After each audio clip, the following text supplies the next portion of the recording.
تماشاوانی خانی تیوی دما و خوش به هیویدی کم روشا و باش به دوی خلکی ده چند مجارین می گرینگ هنه وان مجاری هان امی به هفره پاروه بکن شروعه بکن رخنه بکن و بنرخینن و قحوه خوشی لگل هف بخون جیان به قحوه نامش ام دست بی بکن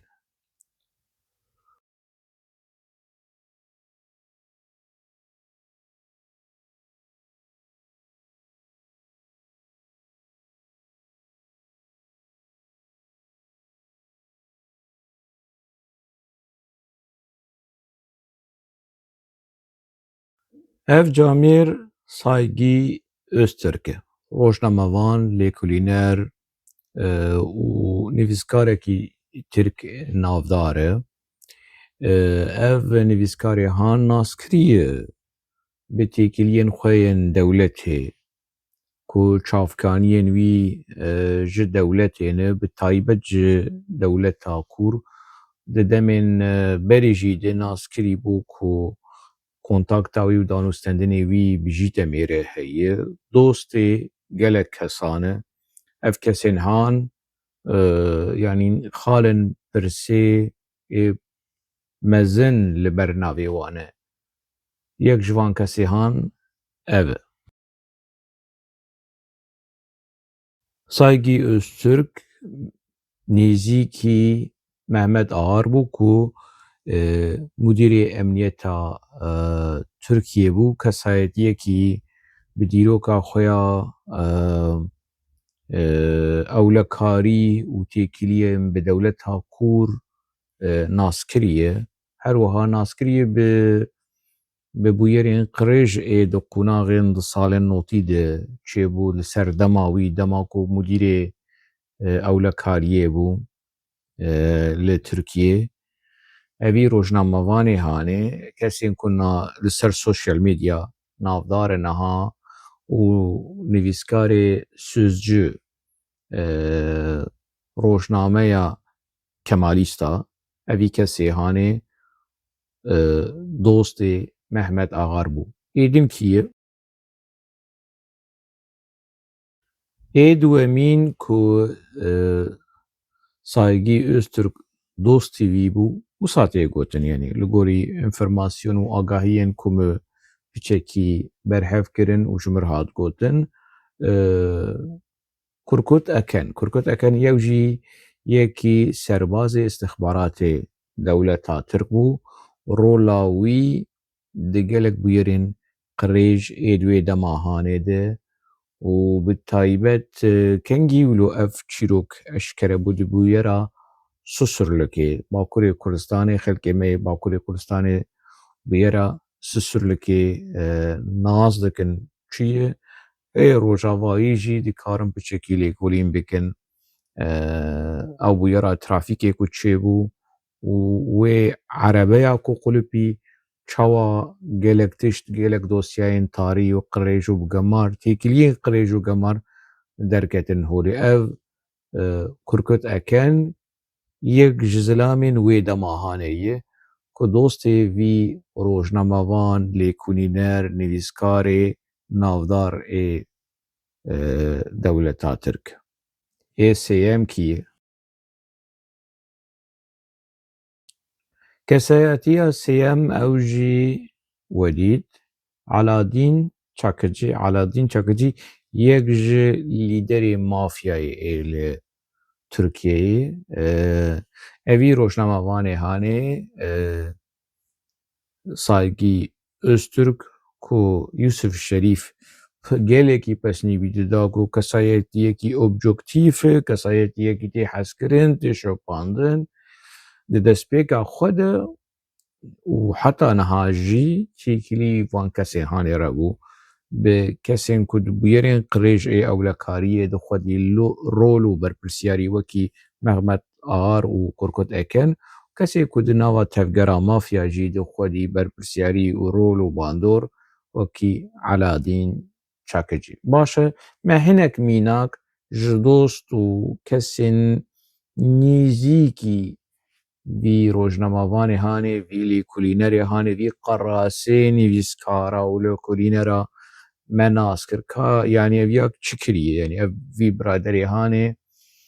خیره چه مسلاوی از جبو چو بحثاوی دیکم هوشنگ اوسی سر اکران خانی تیوی دو پروگرام خود چما بحثا سایگی Öztürk dike. Sedemê yekem ev nivîsa hanê.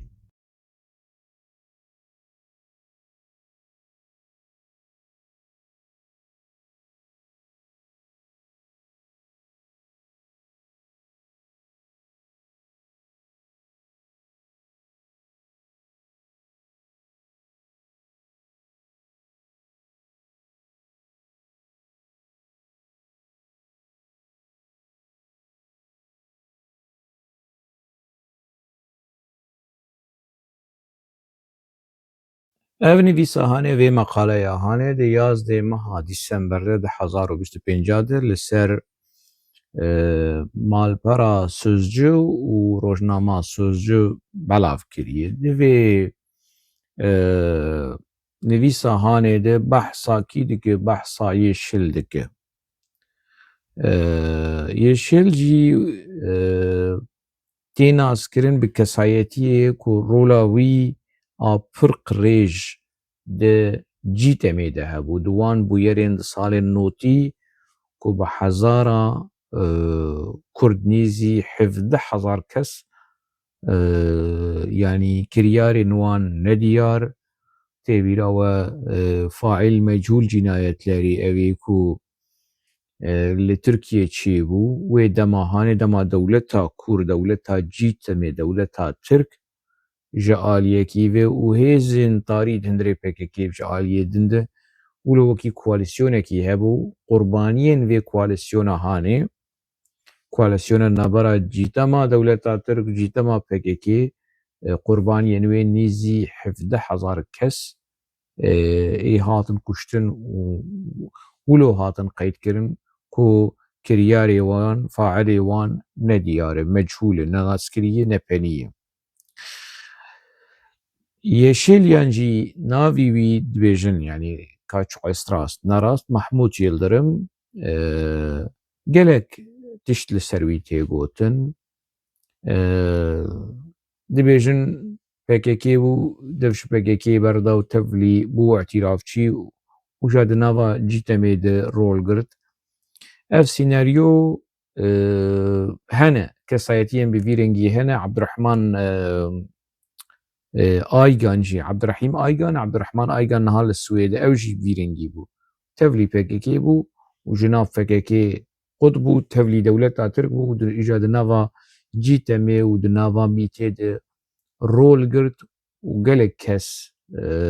ji destên wan gelek Kurdên welatperwer ji destên wan êşiyan û jiyana xwe ji destan. Sînaryoyekî bi vî rengî li ser Mahmûd Yıldırım tê gotin sînaryokî din dibêjin dibên na ji ber ji eslê xwe de ji destpêka xwe de di nava dewleta Tirk û wekî kujerekî navdar bûyerên navdar û navî wî di dosya de derket yanî di dema 1980 de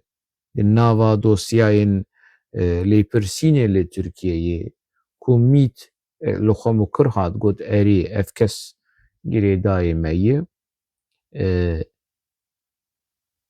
Saygî Öztürk behsa Yeşil dike. Çi ye xêr e çi mesele ye çir telîfona Saygî Öztürk lê dikeve kî ye çi mesele ye wela ez Yeşilim ez Mahmûd Yıldırım û ja behsa informasyonên ku em hemû kes dizanin yanî û informasyonên piçekî wilo telomelo yanî ne rast yanî çawa nerast di meqaleyê jî di hûn lê vegerin hûnê bibînin behsa soîkasta li dijî Apo tê kirin li Şamê wê çaxî ez nav tevgera PKK de bûm yanî me ez ne li Şamê bûm lê me bûyerê nas kir û kesên ê li Şamê ê di nava PKK de ê nêzîkî PKK de ji mer jî vê mesela hanê gotin erebeya bombekirî ne nêzîkî mala Apo. Li gorî meqaleya Saygî Öztürk û ev erebeya ku yê şîl vê erebeya hanê birî wê Apo bikuje, Apo pê soykast bike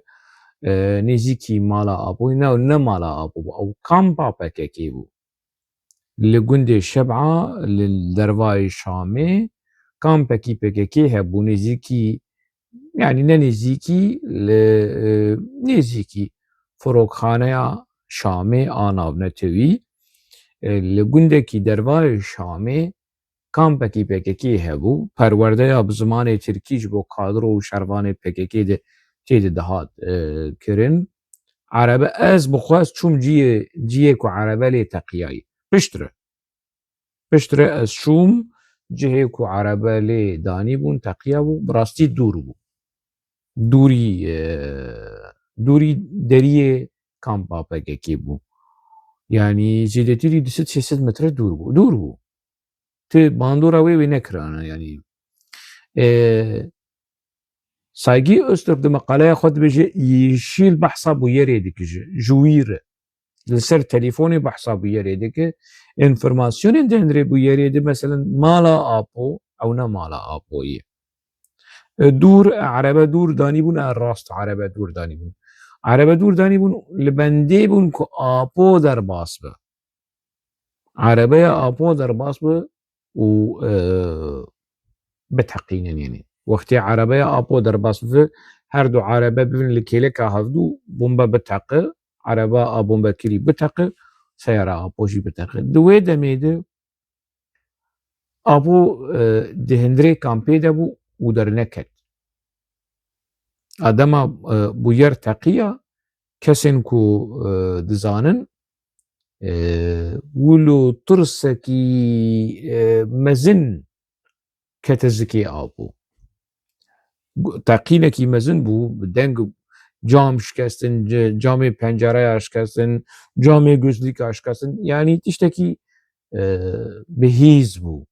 Apo jî ji tirsa dikira bi xwe dibîsta. Nema dizanîbû bi ku de xwe di kur de veşêrî yanî. Apo derneket yanî ji kampê ji bo ku di ber erebê re derbas bibû û biteq. Yani çawa bû mesela dema teqîna erebê û dema derbasbûna Apo rastî hevdû nehat erebe berî ku Apo derbas bibe teqiya bûyer bi vî rengî qewimî bû. Mesela ne ev? Yeşîl çima were telîfonê ji nava nivîskar û rewşenbîr û aktivîstên Tirka were tenê were telîfonê kî bike Saygî Öztürk bike. Yeşîl çi dibêje dibêje niha ez li Sûriyê me, ez li Rojava me, ez li cem dostekî xwe me, dostekî wilo baş û ja behsa bûyerê dike. Yeşîl hatiye Sûrî, hatiye Binxetê, ji Binxetê telîfonê Saygî Öztürk dike û jêr behsa bûyera not û şişa teqandina bombeya li dijî Apo dike. Ji xwe li vî sînaryoyê hanê binerin. Li vê drama hanê binerin piştre şirove bikin yanî. Behsa bûyerê dike dibêje yekî ji endamên PKK li hepsa Amasya Bûrsayê bû me wî bixware anî Sûriyê ji bo alîkariya me bike ji bo yanî ji me re rê bide nîşandan em erebê biteqînin cihê Apo mala Apo bide nîşandin navî wî nabêjim. Mahmud Yıldırım Yeşîl li ser telîfonê bi Saygî Öztürk dide axive ji Rojava, ji Sûrî û behsa vê bûyera hanê dike behsa bûyera not û şeşa dike heqwasa sal ser derbasbûyî nêzî çi qeyse zêdetirî 30 sal. Li ser derbasbûyê behsa wê dike 30 sal. Behsa vê bûyera hanê dike û navê vî kadroyê ê ku ji hepsa Bûrsa wî anîne Sûrî ji bo alîkariya wan. Di wê demê de kî li hepsa Bûrsa bû کادرۆ و بەرپرسیاری PKK گوڵۆ بناو و دەنگ و بحینگە دەنگ و ناسکری سەبری ئۆک هەموو چاو چوون سەر سەبری کە ئەڤیا مەبەستاوی سەبریە قەزداوی سەبریە سەبری دێمەکی ئالیکاریە یێشیل کرد هات ویش حەبسێ ئانینش حەبسا بورسایە ئانین ماڵا منێ استخباراتی تورکیە کەسێکی وان تو نەبوو حەقواسە کادرۆیان PKK کوشی شامێ دڕەڤیان و خۆتەسلیمی دەولەتا ترکردن تێبیرامی یەک ناوی سەواش یەکیش کادرۆی PKK ئەوژی کادرۆی PKK کێڤن ژی شامێ چوو خۆتەسلیمی سەفارەتێ کرد و بەرپرس بوو بەرپرسێ ڕێخستنا PKK لە شامێ ji bilî dergisiya ew di not û sisiya de bû duê rehmetiyê Riza Altun yê ev gelek kes bi dehan kadroyên ku ji Şamê yan jî kesên ku hatibûn Şamê kesên ku hatibûn malên rêxistinê malên PKK malên Apo yan jî kampên rêxistinê kampên PKK li Şamê xweteslîmî dewleta Tirk kiribûn hewcedarî tune bû ku Sebrî Ok di 85 de hatî girtin dewleta Tirkî di 85 de di not û pênc di not û şeşa de Sebrî Ok çi Şamê nas dike û rêxistina PKK û malê PKK û kampê PKK li Şamê wê çaxê dema Sebrî hat girtin kampekî PKK tenê hebû li Bîqaê li Şamê tune bû çend malê biçûk wê PKK hebûn li Şamê ne bi ecêba salê notî bû di salê notî di malê PKK pir bûn kampê PKK bûn sê kampên PKK yek li Şebca yek li Sehnayê yek li Neşabiyê yanî ev derewa ez dibêjim yanî û yê şîlê ku wilo wendayî û zîna saxim û tiştek bi min nehatiye û ez hatim ez li Sûrî me xêre tu hatî Sûrî çi nabêje yanî qaşo hatiye bê ka ji bo xelkê mijûl bikin bi teklîf hatî bi çi hatiye li dijî Mezlûm Ebdê hatî bû yerekî soykastekî çêbike yanî çi îşaretê vê mesela haneyê xêre ev yanî ev saygî Öztürk dixwaze çi bêje dixwaze çi mesajê ragihîne yanî gelek tişt ez wilo texmîn dikim ez texmîn nakim li dijî Sebrî Ok tiştek hebe eger tiştek hebe li dijî berpirsên Qesedê ê payebilind wekî Mezlûm Ebdî dibe ku dewleta Tirk haziriya tiştekî dike li wê derê ez wilo fêm bikim hişyariyekî ser vê asta hanê bûyera li hemberî Apo bûyera ku niha tê plankirin li dijî Mezlûm Ebdî ji aliyê Mîtê ji aliyê dewleta Kûr û dibe ku tiliya PKK jî di nav vê mesela hanê de hebe şîrîkatîkî bi vî rengî hebe gelo saygî Öztürk dixwaze vê mesajê bela bike bigê ji Qesedê yan na bigê ji Mezlûm Ebdê yan na ev meselak dine êm ez bi vî rengî li meselê dinirim ama Sebrî Ok û hepsa Bûrsayê me pirs kir hin biraderên ku li hepsayê Bûrsayê bûn yanî hepsîkî derkeve ji hepsê biçe ser textor zikî wî dêşe diranî wî dêşe 2 saet 3 saet rojek dibe ama tu wî ji hepsê bîne Sûriyeyê û tu amadekariya plana teqînê û soykastê ya wê meh jî derbas bin wê yani dibe ku hefteyek di hefte jî derbas bin û hepsî hevdû naz dikin berpirsê xwe naz dikin wê çaxê Sebrî Ok berpirsê rêxistina PKK ne tenê di hepsa Bûrsayê de bû di gelek hepsên Tirkiyeyê sê kes bûn Sebrî Ok bû û Mehmet Can Yüce û Muzaffer Eyata ev her sê berpirsyarê hemû hepsiyên PKK bûn di hepsên Tirkiyeyê de ev her sê kesê hanê yek ji wan Sebrî Ok bû Sebrî Ok rojek du roj wenda bibe ريخسن ليت برسه حوالي وی حبسري دندري زنداني ده لي برسه نبيا بكتشو عصيان چه دبه problem چه دبه çünkü ولو تنه ناس صبريش حبسي دركتي از دبيجم يعني اف درewekî hani lê xuyayê mesajek li dûvê mesela hani ez wilo ne ji rêzeyê li yeşîl re bi telîfon bike û bikîre bi Saygî Öztürk û têkiliyên wî berê bi dost û hevalê Yeşîl re hebû bi Mehmet Agar, Kurkut Eken, Aladîn Çakıcî evan kesên ku di nava bûyerên tarî de û di nava dewleta Kûr ên de Tirk xwedî rol bûn. Ez meqaleya yekemîn a Saygî Öztürk bi vî şiklî bi vî şêwazî tê digihîjim ku mesajeke dewleta Tirk li pey planên tariyê li dijî mezlûm Ebdî. Meqale de a di dua çi bû? Sedemê duwemîn ku hişt ez behsa Saygî Öztürk bikim çi bû? Ev bû.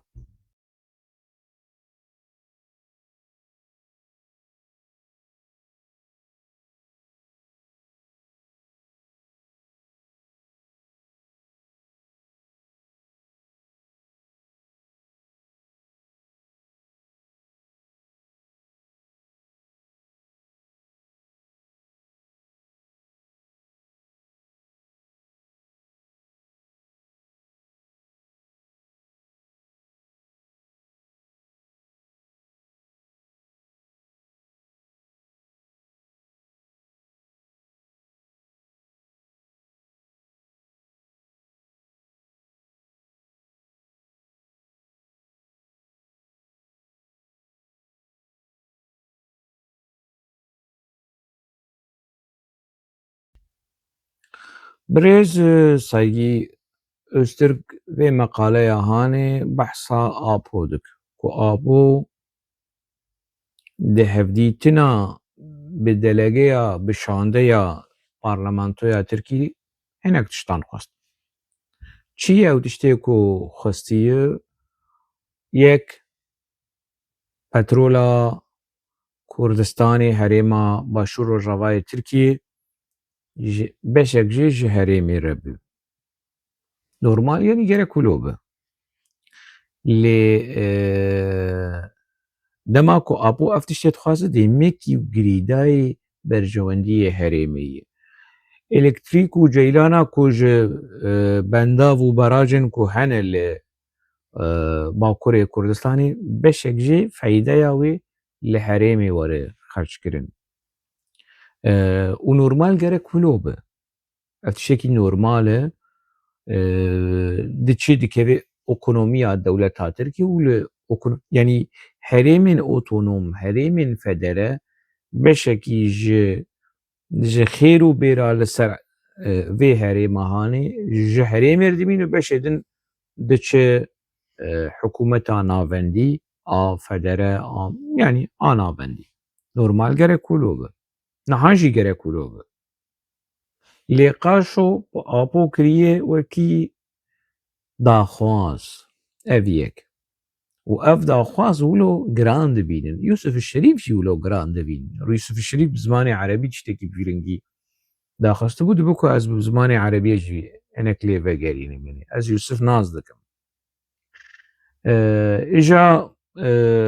yek ev e di do gelê Kurd madeya şêst û şeşa di destûrê de were nazkirin ku ne hemû kesên ku pasporta Tirkî di bêrîka wan de be hemwelatiya Tirkî di bêrîka wan de be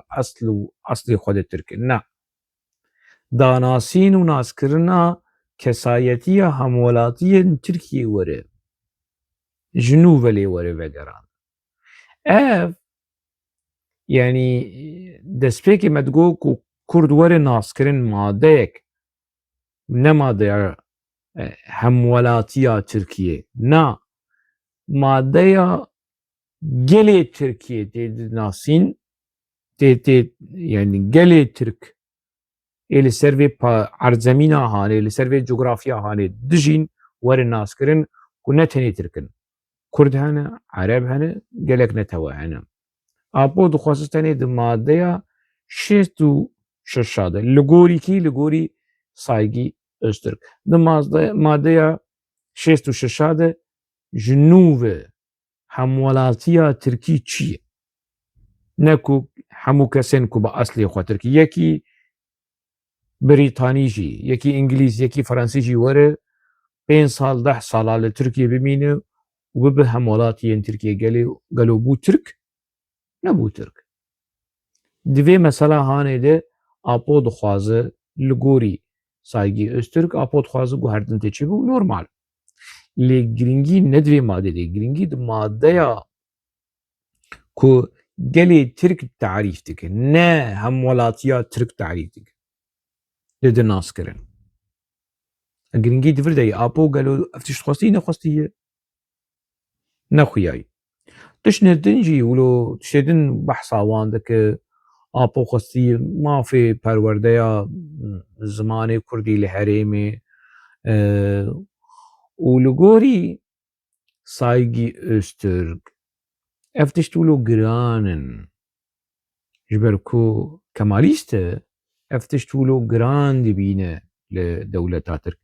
تشتكي دنجي دبيجي يعني دماغو اف شروفين لسر هفديتنه دك عيني تشتي شامل تيا دوباره دك دبيجي آپو گلكي قدر و قيمت دا فتي يلدز اي مهبه لي ولو نورمال يعني ريز جبو اي AKP جيره حسين يامان يعني قدر داويجي لي نبقاسي فتي يلدز و او كچكا هان جيناوي وشي گلستان چو بو خلیج بو چو بو او جی وکی سکرتر جرگو دوباره دیگه سایگی یلدز گوتنا شامل تیار دوباره دیگه دبیجه گلستان یاز منفسی و سایگی استرک دبیجه افتش نورماله لگوری وی جبرکو گلک جارا چونو هاتنه اری گلک جارا چونو هاتنه برای هیجا او الگوری آپو يعني تخوازل سر آپو سفك بك قالك جارا بتنا سري خود شونه وكي دم بارتي وكي چقل ماس بارتي وكي دو بارتي چونه نها وكي شانده پارلمانتويا تركي چونه جبو چاره سريه چونه بتكليفا پارلمانتويا تركي چونه سروكي پارلمانتوي نعمان كرتلمش وان شانديه نبسري خواتنه ريز اگر هبه دبي وك هبه قدر و قيمتكي هبه دبي وك هبه آپو حوالي خو پارلمانترا خو بچوك نكه خو نكوشي يعني ولو خاپو خو نكوشي يعني اندر دركه نبي كندر بمين اندر خو نك كندر خاپو خو كر كندر قدر و قيمت دا مهبه بشك قدر و قيمت دا AKP وتقدر وتقيمت ندا دو بارتي وتشقل ماس بارتي إجا أوزانه يعني ديمكي تشتين هبش هنا بالنابرة مقالة شامل تيار كو اوي دسبيكي افتشتين هاندر خستن افيا جهاتي دبجنا آپو تشتي گلكي گران خستي تشتين نورمالن نتشتين گرانن يعني تشتين پر نورمالن de ولايتين ديمقراطيك اگر چارەسەریک ديمقراطيك هبه گرک کنو به و چارەسەریک يعني اكونومية كو بچكي جو بترول هرمي جو باتماني ربه جو كردستاني ربه جو شرنخي ربه جوي دفرا كوشي دردك هذا وبچي جو تركيا جير جيران والكتريكا كو هري فايده لفرجي بكو وبچي جو تركيا نورمال بفيرنجي يعني هادشي تعجيزيه او تبينا تقولوا الشرط الدوله تيدك النظام في منطقي هاني او لگوری ما باشه پرسا کو ازوکم اف سایگی ئۆسترک دخوازە چ بێژە li gorî min dixwaze apo bide pêş ku na apo ne ku xwe guvaştiyê xwe dawşandî li pêşiya dewleta Tirk na xwedî şexsiyeyî xwedî îradeyî û ne tenê wilo û tiştên giran xwestiye tiştên giran xwestiye tiştê ku viya dibêje Saygî Öztürk Şamil Tayyar behs nake van detayên behs nake û ez bawer nakim apo van tiştêhan jî got ez bawer nakim yenî ji ber ku ev kesêhan li gorî me niha hûn ji mir bêjin her du jî rojnamevanên dewletê ne Şamil Tayyar jî rojnamevanê dewletê ye û berjewendiyên dewletê diparêze û evê din jî Saygî Öztürk ev jî berjewendiyên dewleta Tirk diparêze her du ê dewletê ne lê wekî çi bêjim yani misdaqiyet yanî objektivbûyîn a kî ez dibînim rast ez a Şamil Tayyar bêtir dibînim ji vîya yanî ji Saygî Öztürk ez bêtir dibînim ev Saygî Öztürk heta roja îro xuya ye kontaktê wî û danûstandinê wî bi dewleta Kûr qut nebî berdewam kiriye ji ber ku hikûmet tên guhertin dewleta Kûr nayê guhertin dewleta Kûr qurmê wê wek xwe dimîne yanî û berdevkê wê hene carna enformasyona tiştan wilo derxînin dixwazin apo bine bixînin dixwazin apo yanî xapo li nava gelê Kurd her ku diçe dadkeve yanî ew giraniya wî nemayî wekî berê yanî îdî bi rastî gotina xapo ez vê ji we re dibêjim temaşevanê hêja tevgera xapoçî û gotina xapo êdî derbasî hindirê tevgerê jî bûye kadroyên tevgerê bi dizî pista di nav xwe de û ji nerazîbûyîna ji xapo navê wî ew jî bikartînin dibêjin di nav xwe de wilo dibin xapo tevgera xapoçî lê heta niha negihîştin wê qerara hanê ku dev ji rêxistinê berdin yanî ev tişt heye di nava kutleya wan li Rojavayê Kurdistanê li Bakurê Kurdistanê gotina xapo önderlîk xwenderlîk önder apo kundir apo ev tiştên han îdî di warê mîzah û qerf û henek û rexneyên bi vî rengî di nava civakê de belav dibe ev tiştekî baş e tirs û sa û pûtperestiya PKK tê şkerandin nema wek berê tu behsa serokatiyê dikî kî bêjî tu behsa Xwedê dikî tu behsa serokatiyê dikî partiyê û heybeta partiyê dişkînî heybeta serokatiyê xwelî li serê te û serokatiya te heybet hişt hal hişt heybet ne ji xwe re hişt ne ji partiyê re hişt ne ji şehîda re hişt ne ji Kurdistanê re hişt tiştek nehişt yanî wî tişt min re em piçek rexneyê bikin em bêjin kundir önder xapo kundir apo gelekî xweş wilo li hev jî tê wezê bikim manşeta vê xelek aynî bi vî rengî yên hêzê deynim dema ez wilo israr dikim li ser vê meselehanê mebesta min jî pûtperestiya di nava rêxistinê de dogmatîzma di nava civakê de ku apo kirine Xwedê pişkê dema ge ev pûtperestî ev îbadet ev dogmatîzm bişkê mejiyê xelkê ji pirsa hazir dibe êdî xelk pirs dikin êdî xelk li mesela vedgerin rexne dikin dinirxînin mebesta min jî ev e ev qata dogmatîzm û pûtperestiya ku mejiyê kesên di nava tevgera xapoçî de wilo blok kiriye bişkê ji bo ku karibe bifikire birame bipirse binirxîne ev perdeya hanê ji pêş çavê wan rabe karibin xweşik kesayetiya خاپۆ ناز بکن کەسایەتیە تەفگەرا خوا ناز بکن مەبەستامژێ ئەڤێ یعنی وەزێ بڤی رەنگی بەردەوام بکم ji ber ku me hin gav avêtin yanî tiştê me dixwestin bi cî hatin hinek jê bi cî hatin yani ev mesela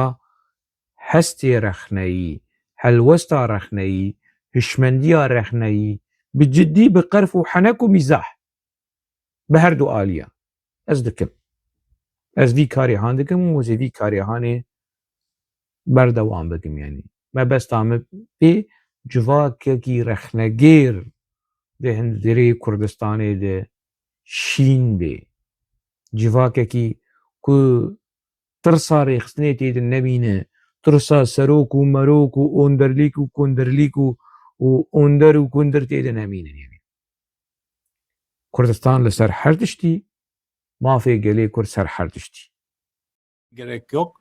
Çok ciddi bir şekilde süreç alettarı ve Öcalan alettarı özellikle 27 Şubat açıklaması oradaki hani her türlü kültüralist şeyi reddetme, özerklik vesaire açıklamasından hareketle bir yoğun bir karşı kampanya yürütüyorlar. Benim tanık olduğum sosyal medyada görüyorum, başka yerlerde görüyorum. Bir şey var. Bu etkili bir hareket mi yoksa marjinal bir şey mi? Doğrudur, belirttiğiniz gibi böyle bir şey var ama Kürt siyasetinde, Kürt toplumunda hem ülkede hem yurt dışında bunlar etkili bir güç değil. Bunlar neyi ifade ediyor? Yani klasik ulus devlet konseptini esas alan, işte Birleşik Bağımsız Kürdistan konsepti, ulus devlet konseptini esas alan bazı çevrelerdir. Diğeri de esas daha sayı olarak da içlerinde fazla olanlar PKK'den kopan, PKK karşıtlığı yapan, PKK'ye karşı olan, bu temelde de PKK derken de Önder Apo'yu yani temel olarak karşı alan çevrelerdir. Ama sayı olarak bunlar toplumda etkili bir konuda değil. Bu açıdan da belirleyici olan. Yani özgürlük mücadelesinin yarattığı bilinç ve şuurla toplum içeride ve dışarıda yani hem ülkede hem yurt dışında yaşayan toplumumuzda sürece ilişkin destek söz konusudur. Bu yani Başkan Apo'nun, Önder Apo'nun süreçle ilgili attığı adımların arkasında gerçekten büyük bir destek var. Ama tabii sorular var. Yani soruların sebebi de evî biraderê hêja ez li ber wî dikevim gelek caran wî rex nekirî bes xuyayî yanî pozî naşewitî yanî kulav nemayî ew xîret nemayî ew heysiyet nemayî yanî Birêz Remzî Kartal bi rojnamevanekî rê derketiye navê wî Rewşen Çakir behs dike pêvajoya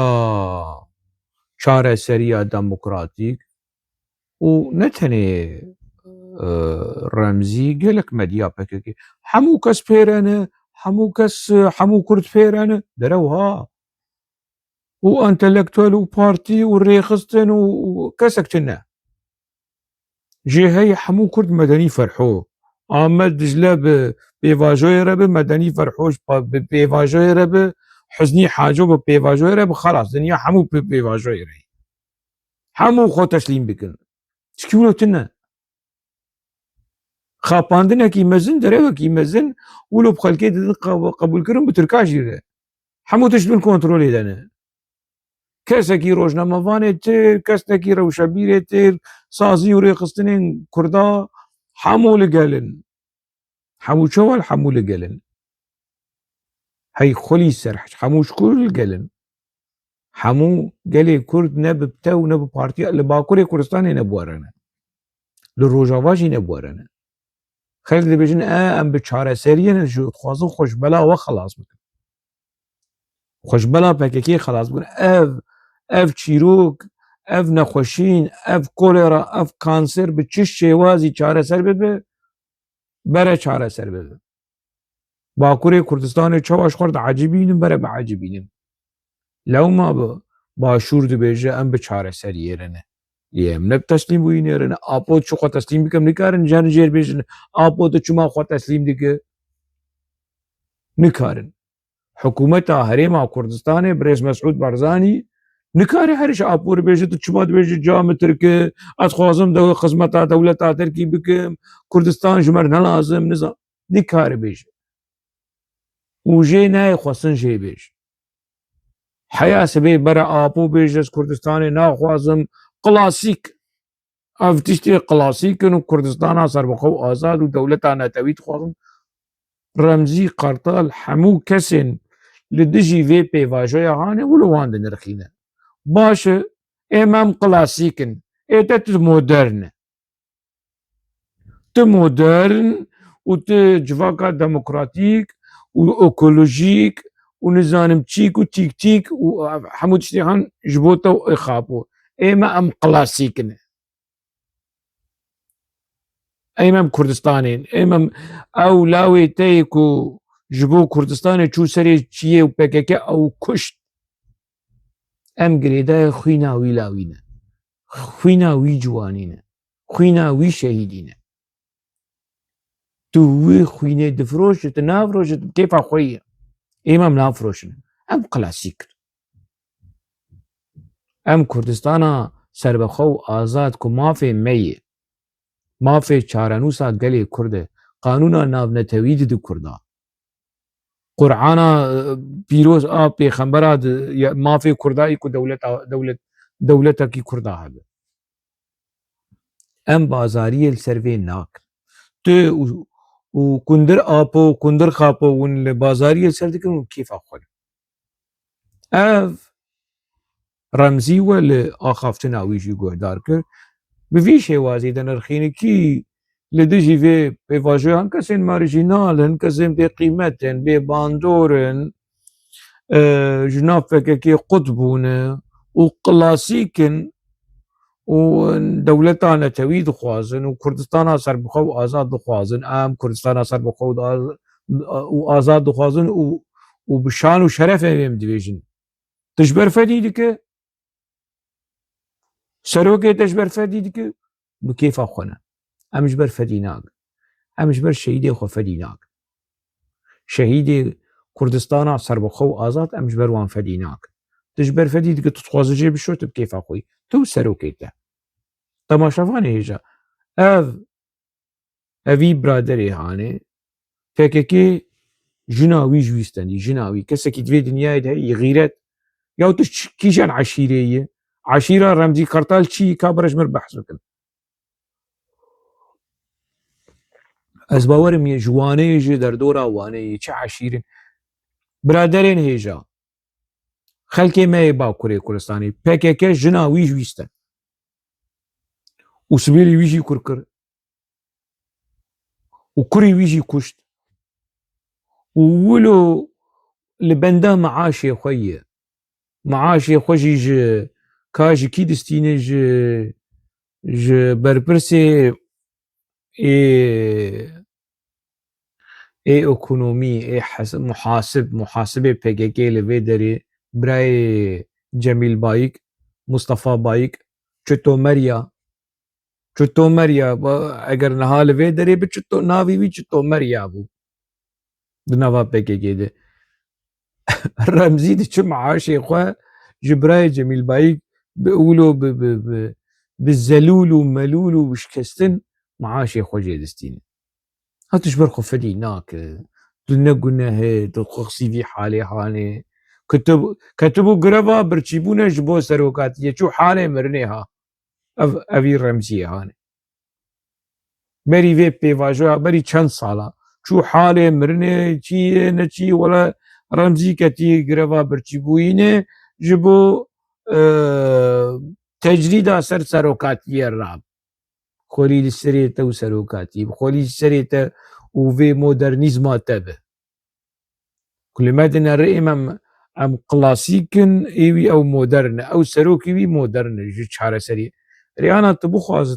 يعني تفكري تركي حوجتناك تقولوا خلكي بتشوك بك تخلكي بتشوك بك برز رمزي ويخلك تبكن كيزك قدري خناص بك حدي خناص بك اف كسين كرخنا لخابو ولدولتها ترك لهرد وادك نتني لخابو دكن لخابو لدولتها ترك ايه كدو خوازه دوزا كرد بفت سينه ما في كردا بفت سينه خوينا الشهيدين كردا لعرديخ خودي غيرت خودي شرف خودي ناموس والهمبر در كفن او نل ابولاوي عويش وعمر به او كيبها او عمر لاوي عمر بن خطاب به نل لاوي عمر اوجلان به لاوي عمر بن خطاب به كردي خودي ناموس وغيرت او الهمبر در كفن كردي بناموس وسرحيز وج ابو وج بغچلير سري خو بچمينن اويا دبي ور الناس كرن تما كلاسيك دبين تما مودر دبين تبچاوي ميتيل مدنر تبچاوي بغچلين مدنر تبكيف اقول امام افن كرد پرورن نشتمان پرورن جما اما في خود خوازن ام تشتكي زيدي تركان ها خوازن چاوي من لما في تركاي امان تيخن بن صولا خو يانجي تيخن بن ظلم وزورداريا خو تشتكي ولو الجمع تنا لجم قالي كرد تنا كرد تني ما في خود خوازن ونشما عيب دبينن ونشما شرم دبينن اوانا كسن كلاسيكن ماريجينال جناب فككي قطبونه ام جناب فككي قطبونه جبر چه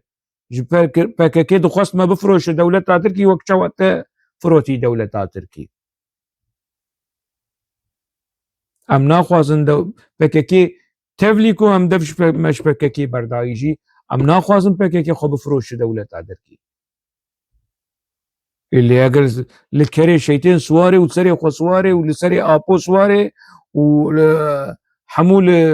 لكري باخشالي سوارن وخو بفروشن هرن خو بفروشن اللي قبول ناكن افرش كرنا لهم بريمه ت بروجي خو د باريس بباريس تخلكي بچوك ببيني خلكو يت بچوك تر ببينن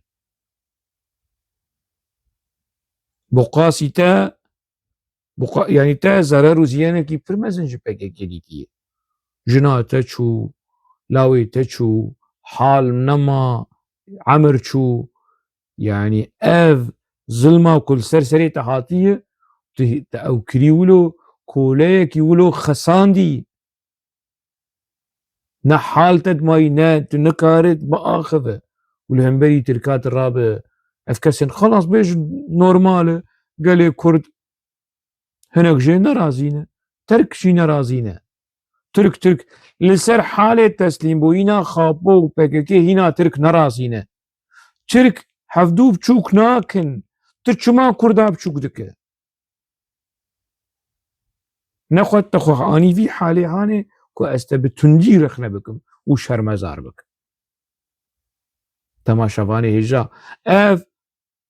رمزي لسليمانية بميتير كونتاكت كريه